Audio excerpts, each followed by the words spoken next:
Anyway, so I'm going to talk about Melonic quantum mechanics.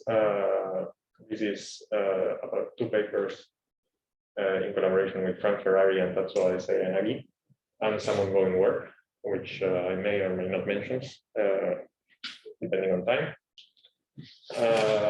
So I was asked to not be too technical. I hope I got the right compromise, but feel free to ask questions. This subject brings together many topics, and I'm not an expert in all of them, but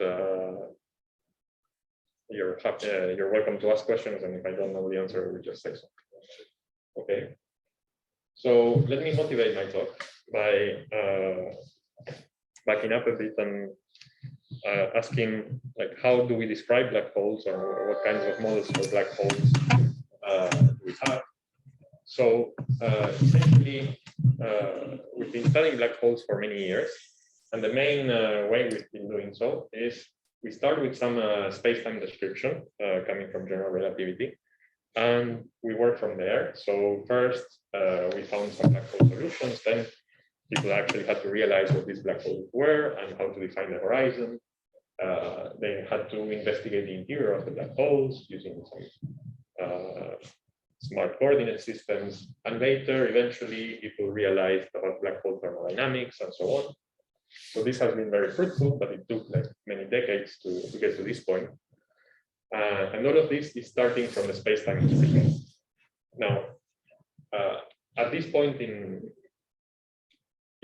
our knowledge, we are in the situation that we want to study some more complex issues that are the consequence of the existence of horizons in black holes. And there's many things that puzzle us in these systems. So, for example, there's the information loss paradox related to unitarity problems in black holes. There's the chaotic dynamics of black holes. So black holes are maximally chaotic in a sense. There's tantalizing proposals relating black holes to quantum computation, and in a sense saying that black holes are maximal scramblers and so on. So there's a lot of all of these issues are indirectly related to the space-time description. They are more related to the existence of horizons and the quantum properties of a black hole. And for this reason, it's very hard to study them as we did these things. Start from a macroscopic space-time description, try to analyze the complexity or scrambling properties of a system, and you have a long way to go. It's very difficult. Things get very complicated very fast. So the question is, can we actually reverse this process and say, look, we will write some models that take into account these issues, some quantum systems that have the properties that we want about chaotic dynamics or complexity properties and so on. And then we will try to recover the space-time description through holography. So this has a chance of working because we know holography will give us from a quantum system some emergent gravity description. So this is the context of this work and the motivation for doing this. So we want to sort of reverse engineer the black hole, start from the quantum black hole and get the space-time description eventually from holography. So the guiding principles that we have in this task are 2. So the first one is there should be some parameter n, which you should take to be large to define a thermodynamic limit. And this is the limit that is going to give you thermodynamic irreversibility. And therefore, all of the issues of unitarity and the information loss paradox, all of these things need to be coming from some sort of large n limit. So this is one thing that we should keep in mind. Our model should have some large n limit implemented. Then the second thing is, if we want chaos and we want some scrambling properties and so on, we will need to be able to compute, in particular, this out-of-time ordered thermal correlators, whose connected part gives you the Lyapunov exponent. So the connected part of some out-of-time ordered 4-point function grows exponentially. and this in a chaotic system, and this chaos exponent, lambda L, is the Lyapunov exponent. For black holes, it's conjectured that it's maximal, so it saturates a bound found by Maldacena, Schenker, Stanford, which is here. So this is another principle of how to look for black hole models.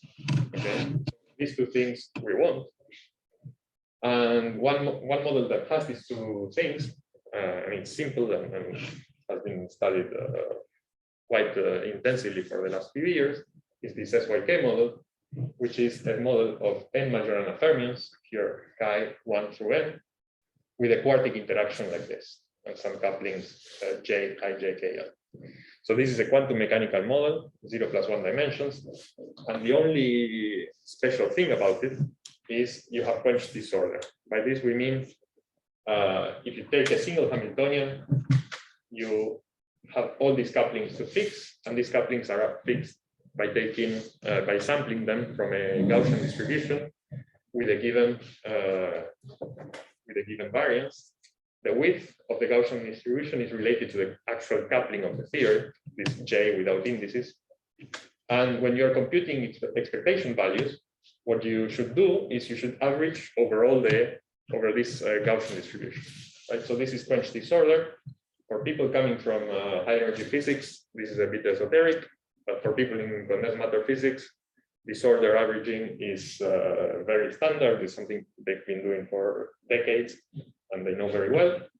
So this is a model that has this property of disorder.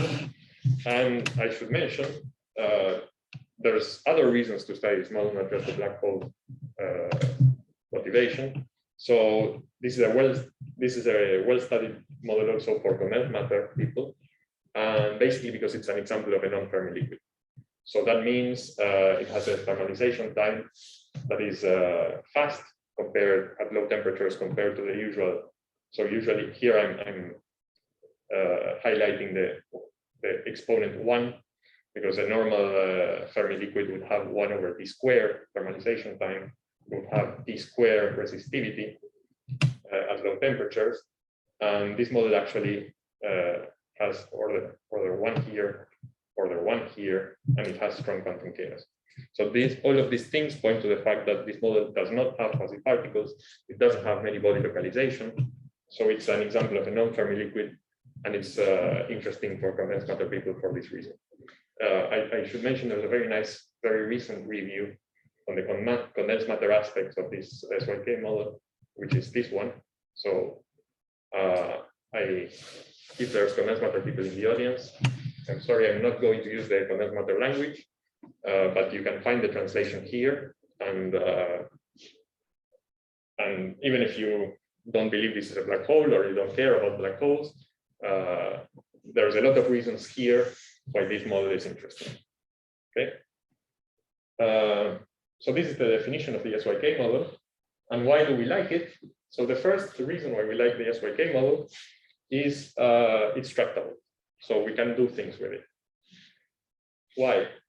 So first, there's a large n limit. So you take the number of fermions to be large. Then when you disorder average, basically the only diagrams that contribute to any quantity that you want to compute are Melonic. Melonic diagrams, for example, these are vacuum diagrams. Melonic diagrams are like this. This is the basic melon. And when you want to construct some other diagram, what you should do is you open one leg in this basic melon and you insert it in a propagator in some other Melonic diagram. So this is a recursive construction. In this way, you can repeat and you can construct more and more complex diagrams. And these are the only ones that contribute once you average over the disorder. Because this is a recursive construction, you can actually resample these diagrams using Schwinger-Dyson equations. And this gives you some effective action, which has these Schwinger-Dyson equations as saddle points.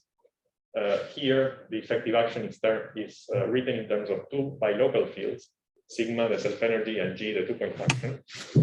And this bilocal action is the solution of the model, in the sense that we have n, a large number of fermions.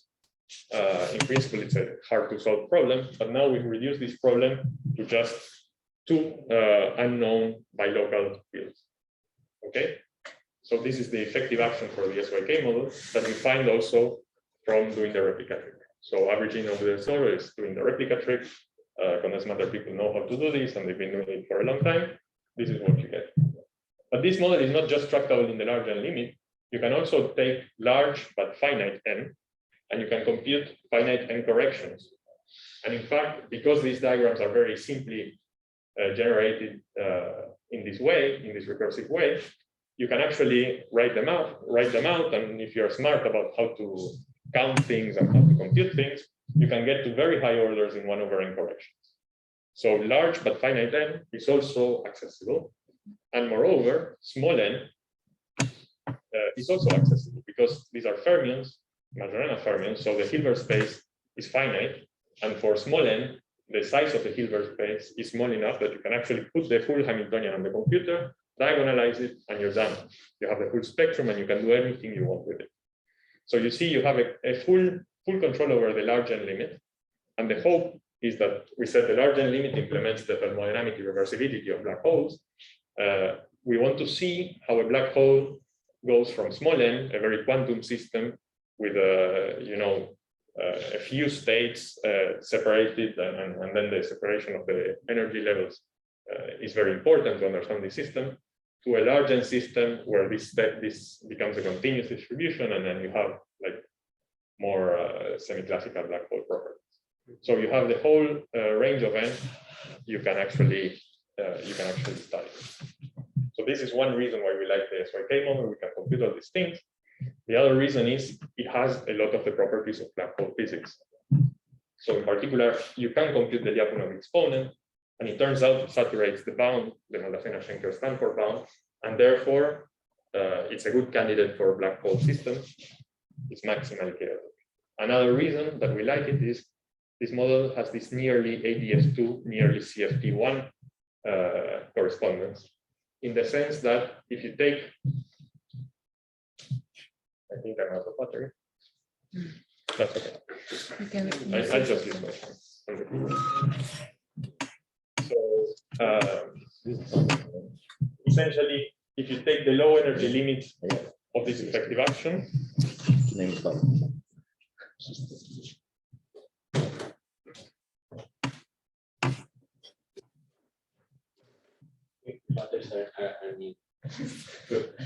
this one doesn't.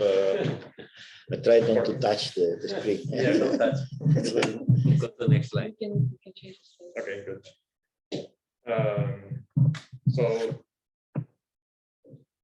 So you take this effective action, you go to the lower energy limit, which means take away this derivative there, and you can see that this has a reparametrization symmetry. This reparametrization symmetry, when you write the effective action for the reparametrization mode, gives you an effective action in terms of this Schwarzian derivative defined here.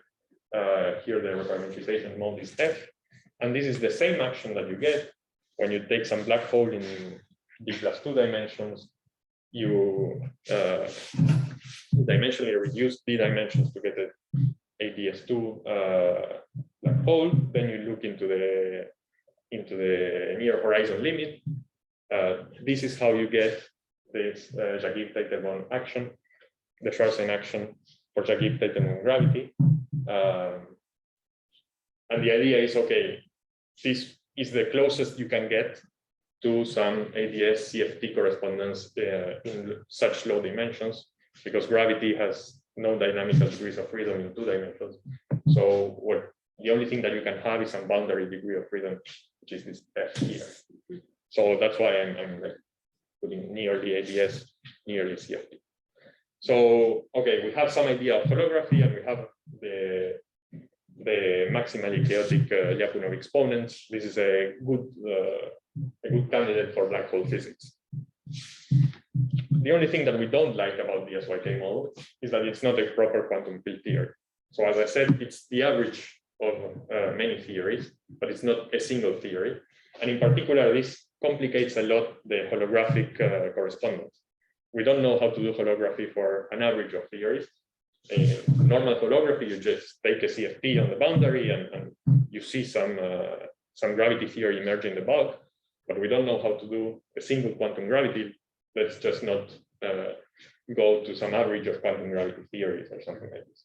So this is the thing that as high energy people, we don't like. Condensed matter people are perfectly okay with having averages of theories, but we don't like. And we would like to improve on this.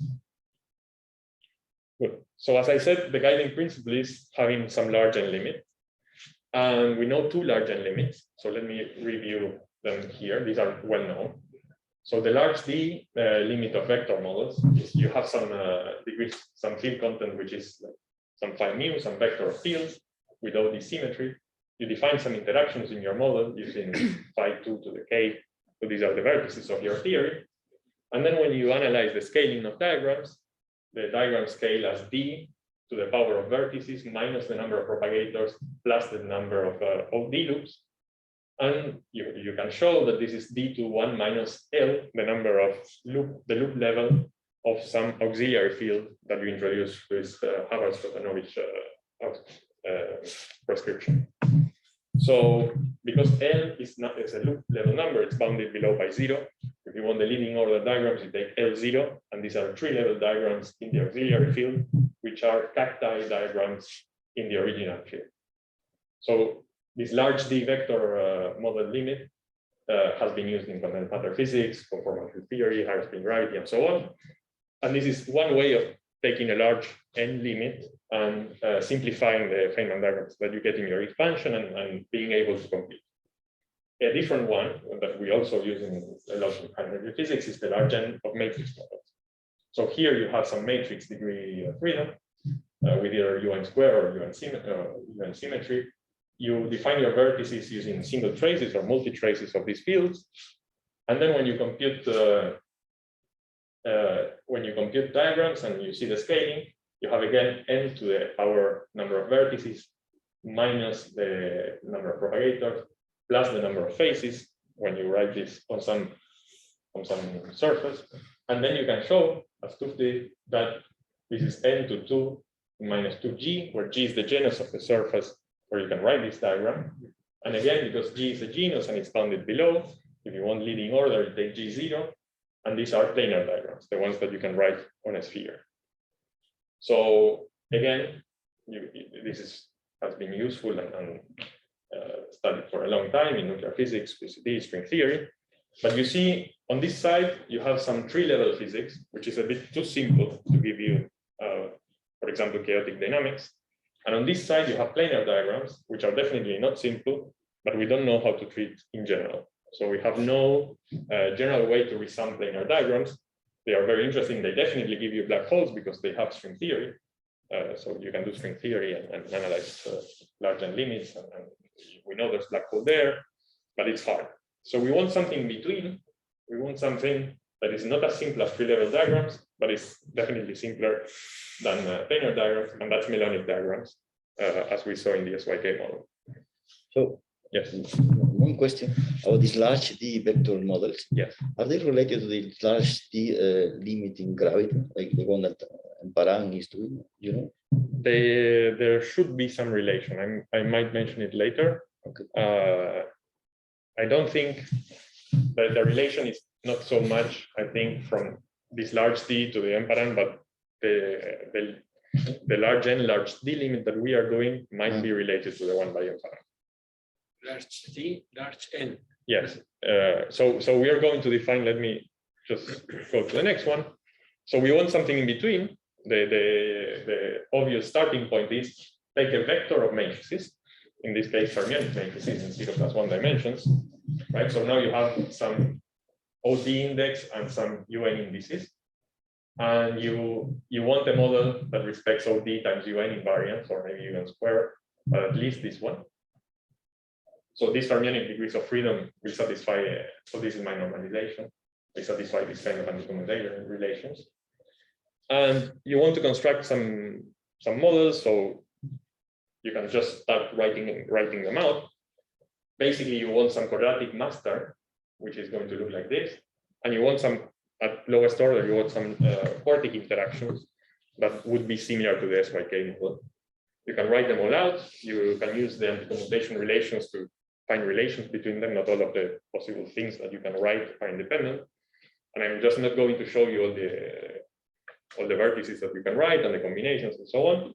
Let me just say that we did this and we exhaustively listed all the possible models, and we ended up with just 2 of them that are the basic ones, and the rest are redefinitions, combinations, and so on. So this D is not the dimension of space-time. No, so this is 0 plus 1 dimensions. This D is just the old D here, and there's an N now. And now we're going to play with the N and the D and take large N, large D. And we're going to take first large N, then large D. I think the large dimension limit is related more to the connectivity, to the Q. To the fact that in infinite dimensions, everybody becomes nearest neighbor. So yeah, so this is, so for me, this is the meaning of infinite dimensions. It's all nearest neighbors. So then it should be an all-to-all model, sort of like an SYK model. And in this case, so what we're doing here is reproducing like an all-to-all model where the all-to-all thing is implemented by the fact that we have mixture between this. So the interactions are going to be, OD, UN things. So they are going to mix the indices in a specific way to construct Melonic diagrams. Mm-hmm. So the relation, I understand Emparan, Frank discussed with Emparan, and they started trying to figure out the precise relation. I don't think they actually pinpointed it, but it seems very, at least in flavor, it's very similar. Mm-hmm. Right? So just keep in mind, we have this N and D. We're going to take N large first, then D large. This is going to implement basically at leading order is the planar diagrams that is going to cut off. But we don't want to just take D large and reduce this further trivially to the cacti diagrams like in large D vector models. What is the advantage of single trace Hamiltonian? So I should know this, but double trace. The usual in matrix models, for example, double trace are suppressed, and you would still see this here. So if you want the leading order, then the double traces you could put, and they would influence subleading orders. But subleading in 1 over n. In 1 over n. So here we're going to have 1 over n and 1 over square root of d as parameters. And I'm going to work always in leading order in both. Leading. So is not this similar to a kind of multimatrix model? So this new you can in this. No, because of the following. So these are the models we end up with. And here you see I've taken out N and D. This is the usual scaling of 2 and large D vector models. Mm-hmm. And you should note, so there's the master, and then there's the interaction. And you should notice that this is not just the 2 coupling, this is the 2 coupling square root of D. So this is not just taking the large M, large D limit. Otherwise, yes, this would be just trivially combining matrices. You could just say this is a multimatrix model. In fact, it would be even more trivial because taking large D, you end up with a large D vector model. But we are enhancing the coupling here, and we are enhancing the coupling here. So here there's a coupling lambda, which is a number. There's no disorder, but there's the square root of D. And here the coupling is psi. Again, it's just a number, no disorder, but you have the square root of D here.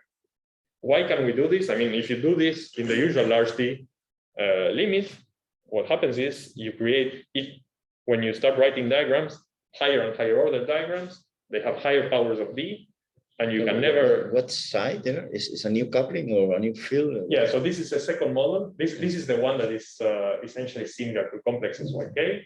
Yeah. The coupling is lambda, and this is a different model. So this has a UN square symmetry, and there's a diagonal U1 conserved charge, and this one does not conserve this charge. So I'm going to refer to this one as the charge preserving model, and this was the charge violating model. And here, just to differentiate the 2 models, the coupling here is lambda, and the coupling here is psi. Okay. Why UN square? Because here, if you look at the vertices, the interactions, when you have psi dagger, psi dagger, you have like a UN on top and a UN on the bottom, right? When you write it this way, you have a UN overall, but not the two separate ones. Right? And the logic here is the following. So when you take the large n limit first, let's say you look at leading order diagrams in large n, you restrict yourself to planar diagrams, and you kill many of the diagrams that are not planar. These are the ones that would explode if you enhance the coupling and then took the large T model. So now that they are dead, and that you just keep to some fixed order in the large n limit, then you can enhance the coupling. And now it's not just the cacti diagrams that contribute that leading order, there's more. So more diagrams are going to contribute that leading order in the large T limit.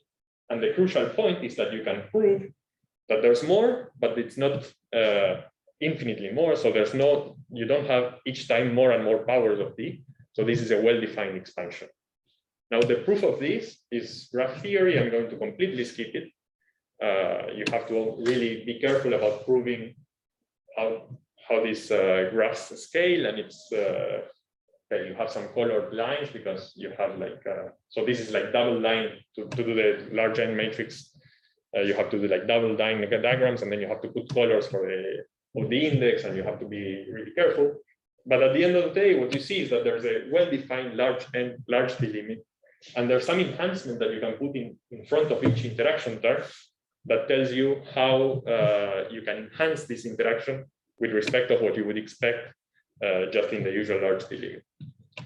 Okay, but you're not having any disorder average at all. No disorder average. This is a number, this is a number. Everything is perfectly quantum mechanics, right? And the crucial point is that when you actually look at which diagrams contribute, it's not the cacti diagrams, it's not the full set of planar diagrams, because still this large T limit kills many of them. Well, the diagrams are exactly the Melonic. So the diagrams that contribute in this large T limit are Melonic diagrams, just like in SYK. And therefore, because it's the same diagram, we expect the same kind of physics. Okay, so we've succeeded in defining a model that has no disorder average. It's a very classical quantum mechanics model that is still dominated by Melonic diagrams, and therefore we expect the full set of physics. So we think it had an alternative to the disorder average. Yes. This is completely different what you are doing. Or? It's actually the same in a different notation, if you want. Ah, okay. So there's many. So these Melonic limits were studied independently of the disorder average by various people, most notably Razvan Gurau. And this Witten-Gurau model is like the simplest example of that. There's then Klebanov and Tarnopolsky, I think I mentioned it before. Yeah. Yes. So Klebanov and Tarnopolsky defined some other models that are more similar to this. So all of these models, maybe you can think that they are a way of encoding interactions such that the Melonic diagrams dominate. The nice thing about this formulation is it's a formulation that not only gives you the leading order, you could, if you were motivated enough, you could consider subleading orders in both n and one in square root of d, and everything would be well defined. You can prove that these expansions exist, that they are well defined. So these are the Melonic as the leading order. Yes, Okay. yes. There's a generalization of Melonic to some order, right? Okay. This, they won't look like this, but they will be what. So when Razvan talks about Melonic models, what he actually means is that there's a definition of a melon that serves to recursively generate all the diagrams that contribute to some given order, not just the leading order. So this is the melon at leading order, and there are some other melons. So let me to figure out. So this is not a matrix model. This is a collection of Majoranas that have these indices. Yes. So a vector index and two matrix indices. Yes. So in a way, you are replacing the average by enhancing the amount of people that is there and grouping them in a very specific way, so that they self-average in some sense. No. So yes, in a way. In a way, this is what you're doing, and you're just encoding very precisely the way the interactions are made. So some people call this matrix tensor models, because actually you can generalize these to have many OD indices and so on.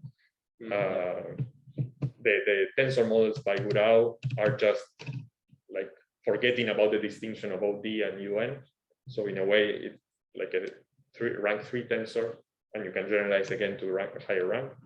So there's a wide spectrum of models, and in the end, once you actually fix the parameters, you can usually rewrite one in terms of the other. Okay. So I said, okay, we like this formulation because it's purely quantum mechanics and it has the physics of SYK. There's a single thing that we don't like, and is if you look at these degrees of freedom, I said you have a matrix, a vector of matrices. So let's say that your vector is D and the matrices are n by n. So this thing has D times n squared fermionic degrees of freedom. When you actually want to put it in a computer, the Hilbert space is 2 to the D times n squared dimensional. And then you don't have a lot of space to play with D and n. For example, you can take D2, N3, and this is like 9 times 2 is 18. So 2 to the 18 you can put in the computer. Maybe you can take D3, maybe you can take D2 and N4. Well, it's half of that, no? It's D n squared half. Well, these are Dirac fermions, so we don't have the half. Yeah, okay. But in any case, the square here is really annoying. Yeah. It's going to only let you play with a few values, right? So in SYK, you could take N12, N13, 14, and so on, up to maybe 30 in a laptop. Here you have maybe 3 points instead of 30 points. But it's okay. And in fact, there is a disordered model formulation of these models. So I already mentioned the charge preserving model is essentially similar to the complex SYK model, where now these chi are complex fermions, and this has disorder and this has it, right? And then the charge violating model also has a disordered model formulation. So these models are equivalent to leading order in the large n, which is n squared d order.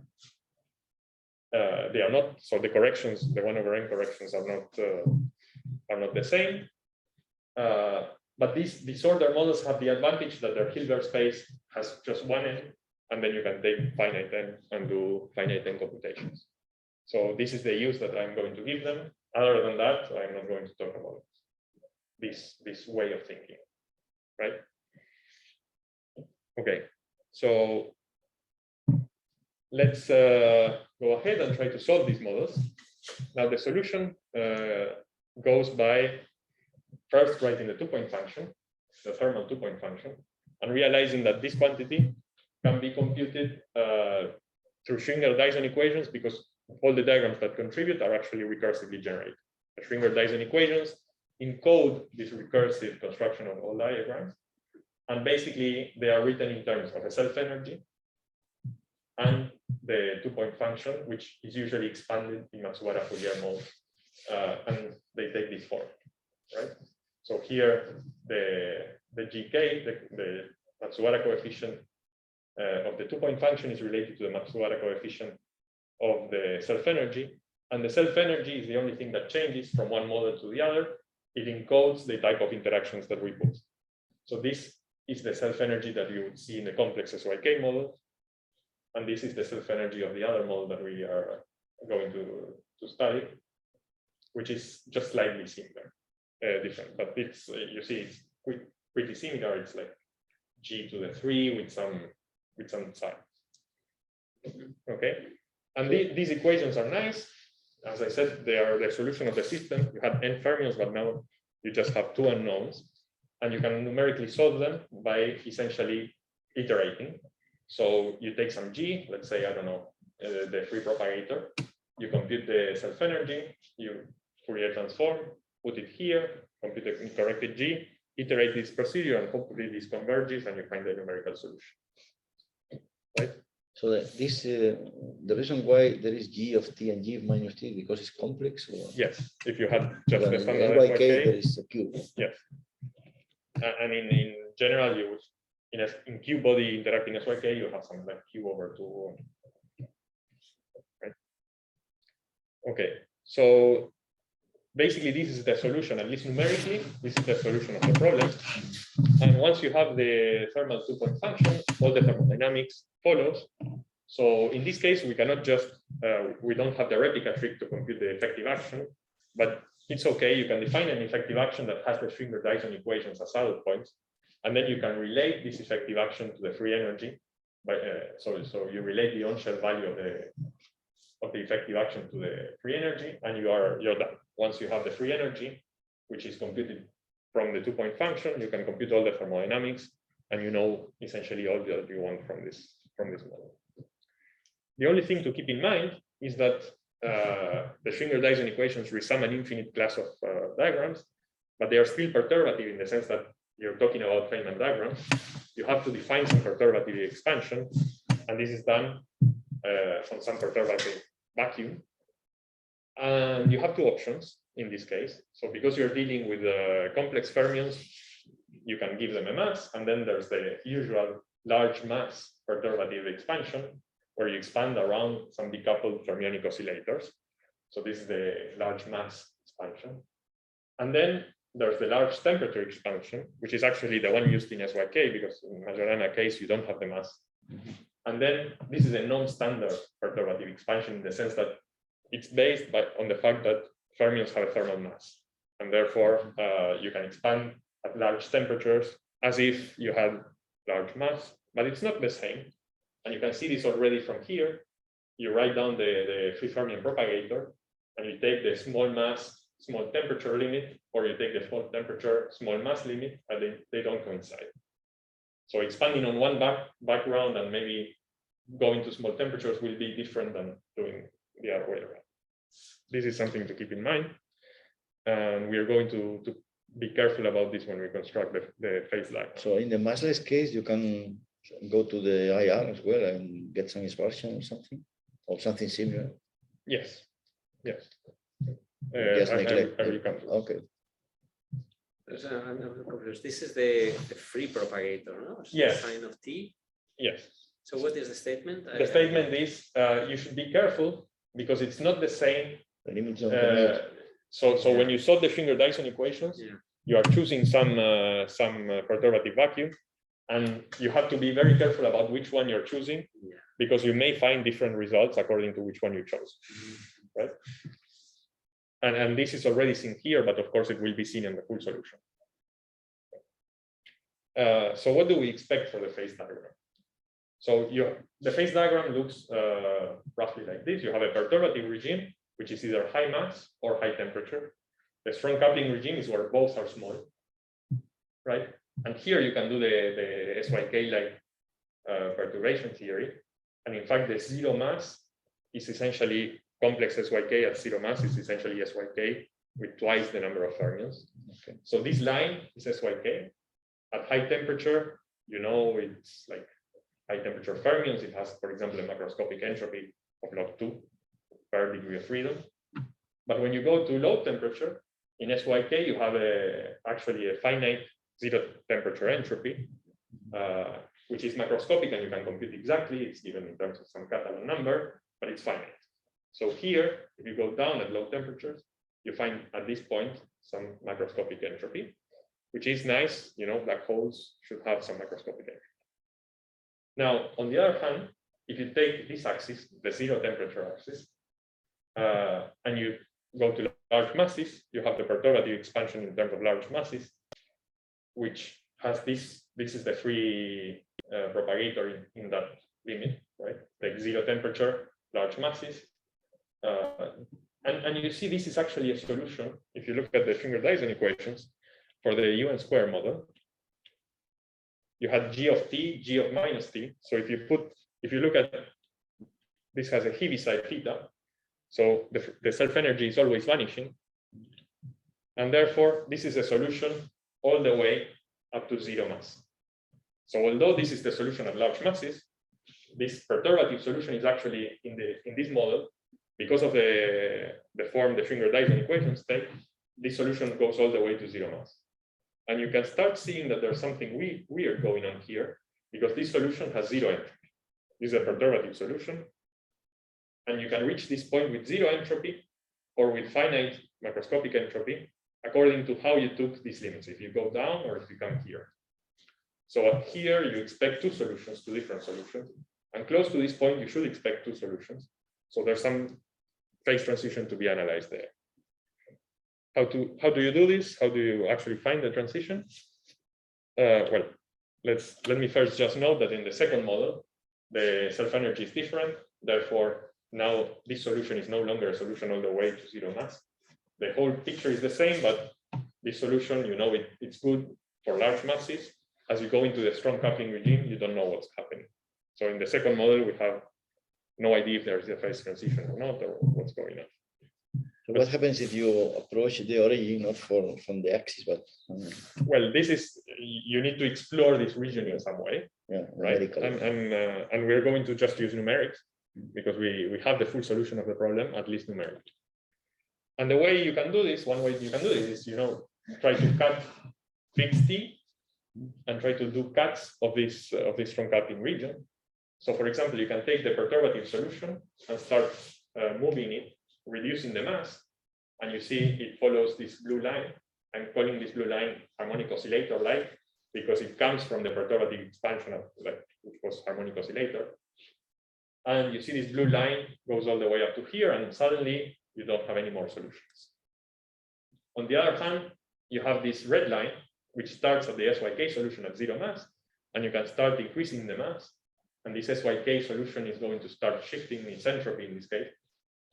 And you see that you can reach some point around here, and then the solutions don't exist anymore. You don't have metastable solutions? Or?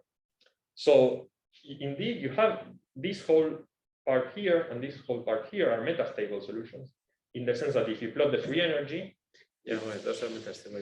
Yeah. So this they cross here at some point, right? So there's up to here, the SYK-like solution is stable, and up to here, on this range, this harmonic oscillator-like solution is stable, and then there's this metastable parts on each side, and you can actually pinpoint the transition by just looking at the free energy, which you get from the numerical solution.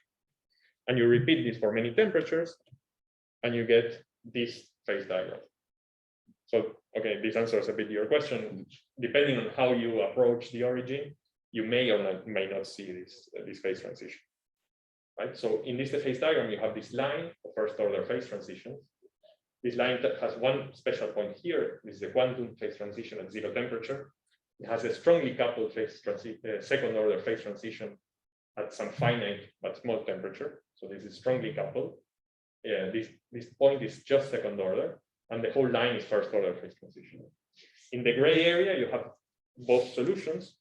So the harmonic oscillator is stable up to this first dashed line, up to the phase transition line, right? And it exists up to this dashed line.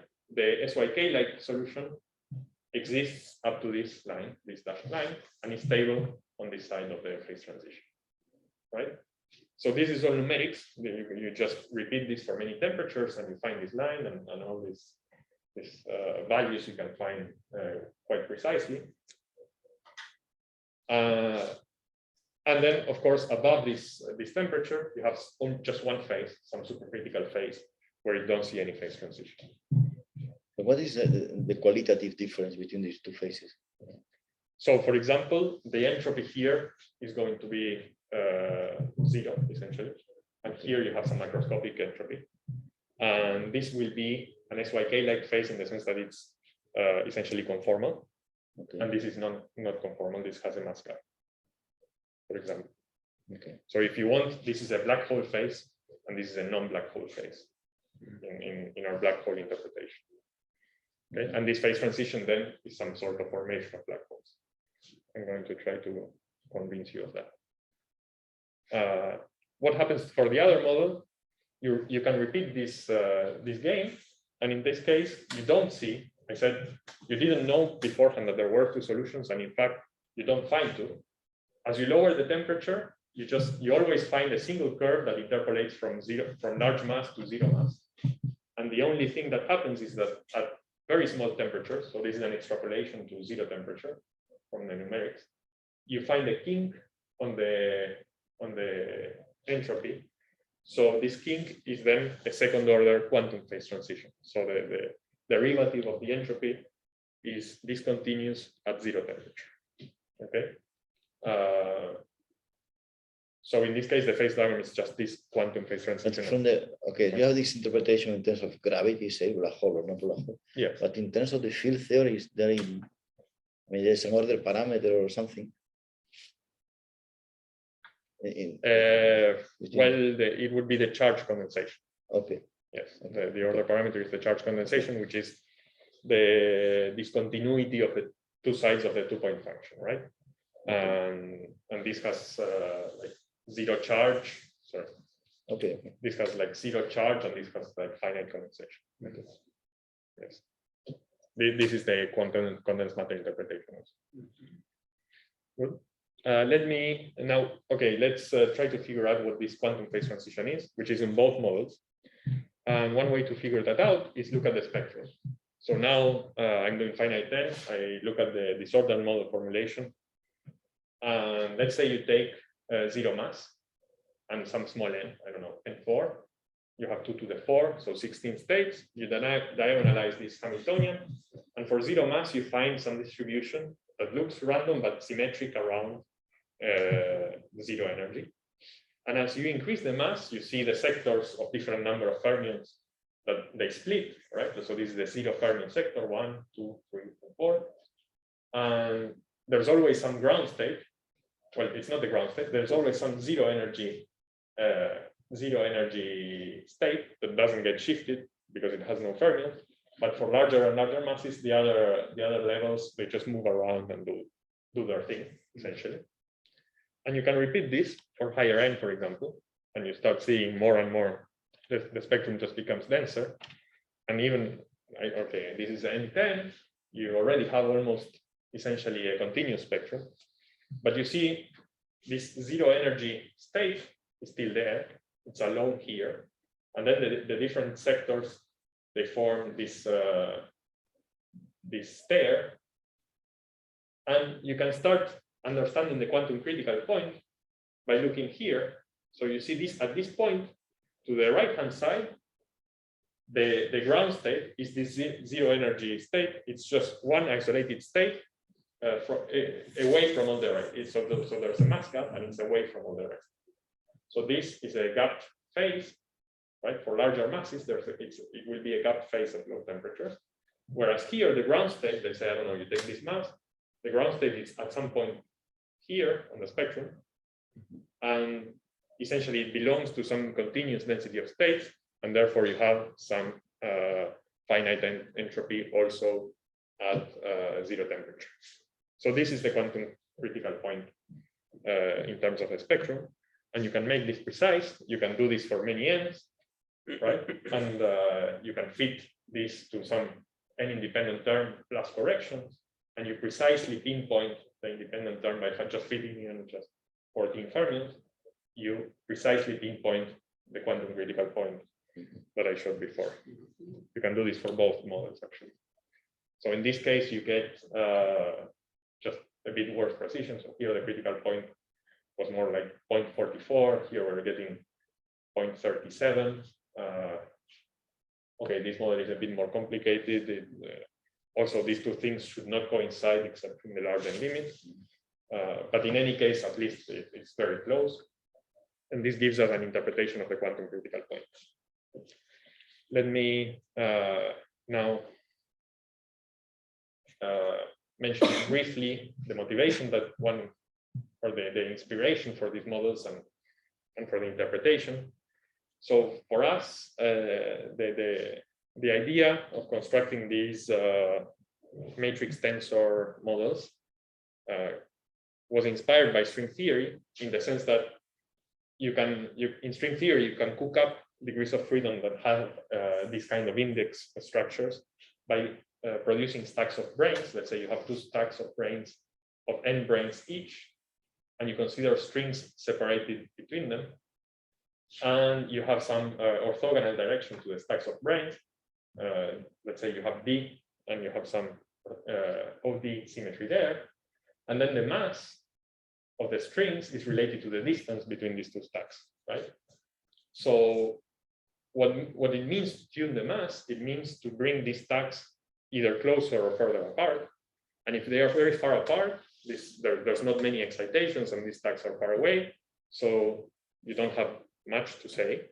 But as you bring them close enough, you know that more and more excitations begin to appear. This becomes heavier and heavier. And eventually, the effective description of these stacks of branes and strings in between them should be some gravitational black hole system, right? So what we are seeing here, when we reduce the mass and suddenly we saw some entropy appear, some microscopic entropy, is gravitational collapse, or should be gravitational collapse. We see the formation of the black hole with its horizon and with its macroscopic entropy. Now, this is a bit hand waving. We would love so it's an extremal black hole. Yes, so in principle, this would be some sort of black hole string effective description of string theory. But I should say that we don't have an explicit construction from string theory all the way to these models with the actual interactions that we want to take.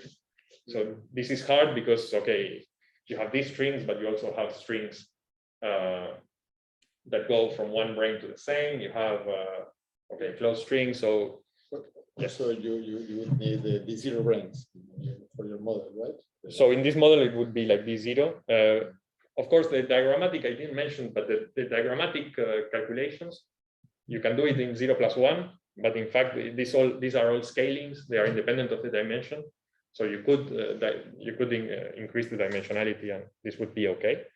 This is not a problem for string theory, for constructing string theory models. The problem is more actually finding the model that has the correct interaction and the right matching of the indices. So we have not found this model, and therefore we cannot uplift this to some specific string theory, which you could then try to analyze.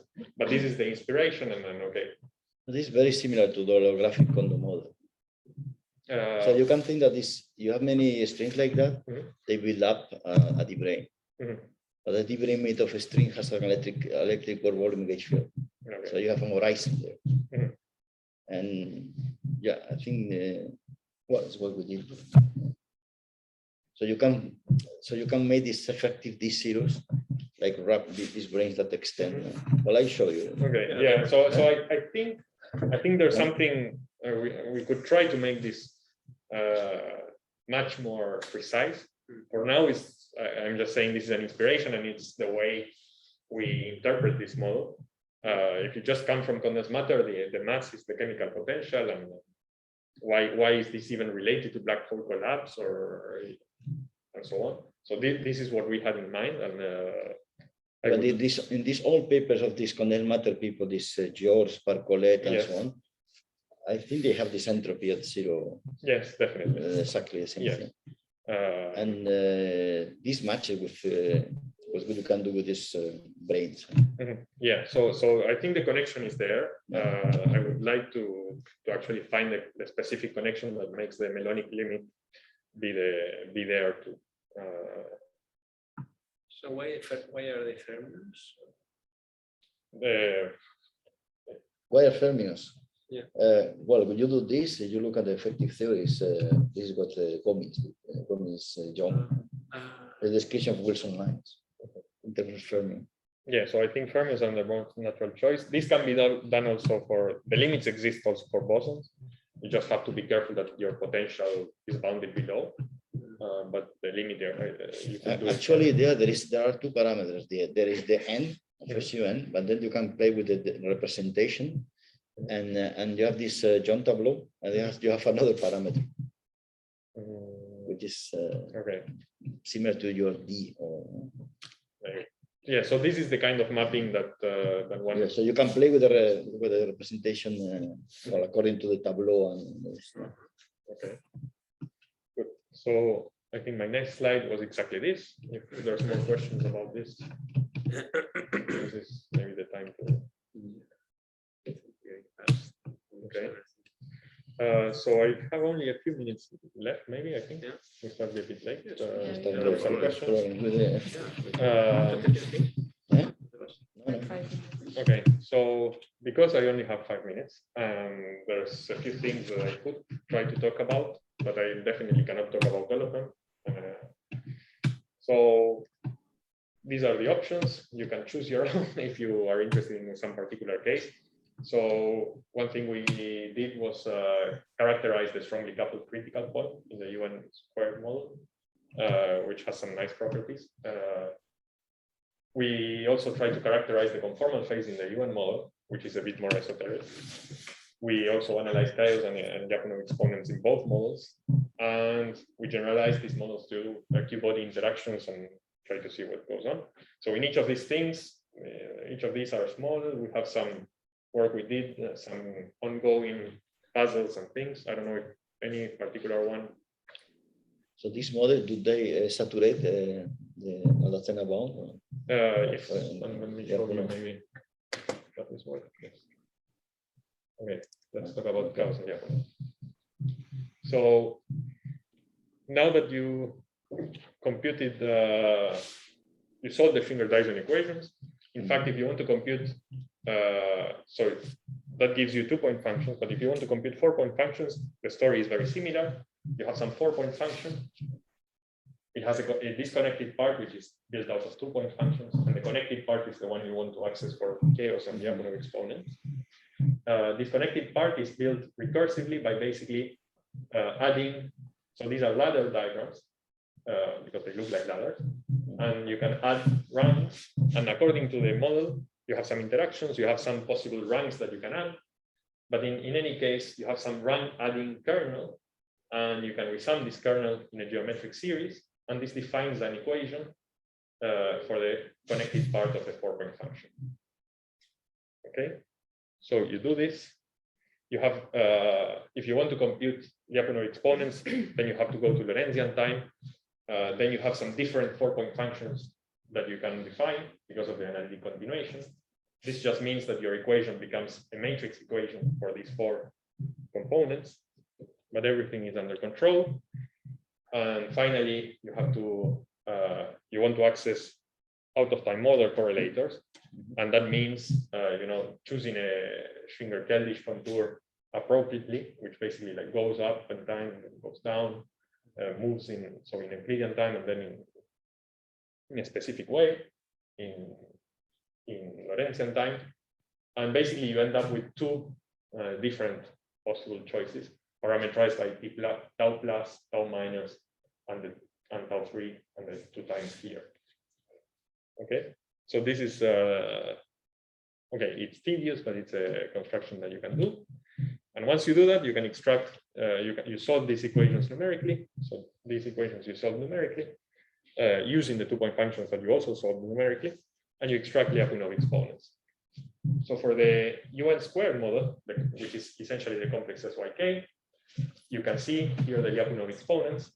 And here I try to distinguish the SYK-like phase, which has macroscopic entropy, and I said it was conformal-like. And for this phase, you can see the Lyapunov exponent. Okay, it varies a bit, but it always goes to the bound. So this is the expansion of the, so the dashed line here is the expansion of the SYK at large beta, so small temperatures.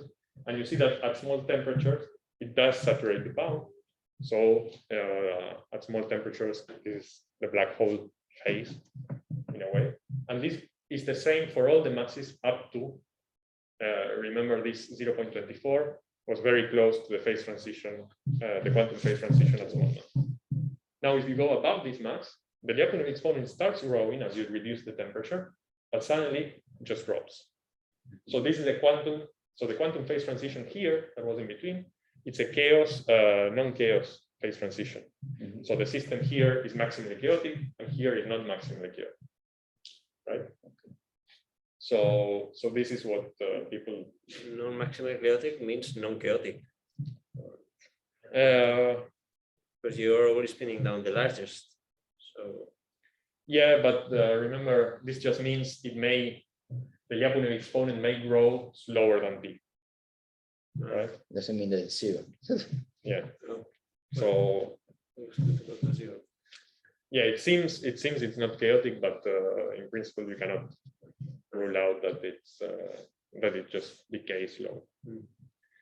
Okay. So this is for the UN squared model, and for the other model, on the other hand, you have a conformal phase with macroscopic entropy, but the only case that saturates the bound is the zero mass, which is essentially SYK. For the other, the masses, the conformal case, and I use here brackets because it's not quite conformal, but this phase that has microscopic entropy is not actually maximally chaotic. And then what the chaos, non-chaos transition happens exactly at zero mass, right? So any positive mass will make you eventually just head down. Okay. So this transition in general for this model, the quantum phase transition is not the same of chaotic and non-chaotic. Yeah, so in general, you see there's different okay. These are different things. There's one phase transition that is related to the ground state, and there's a different phase transition that may be related to Lyapunov exponents. Yeah. One final comment about this, the Lyapunov exponent actually defined the standard Lyapunov exponent defined by Malasena, Schenker, and used to prove the conjecture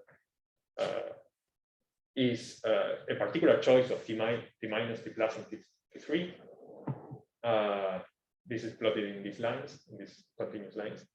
But actually, there's a more physical choice, but it's just taking all of these three, going to zero. Right? This is a choice that lets you prove things because things are well separated in this complex complex time plane.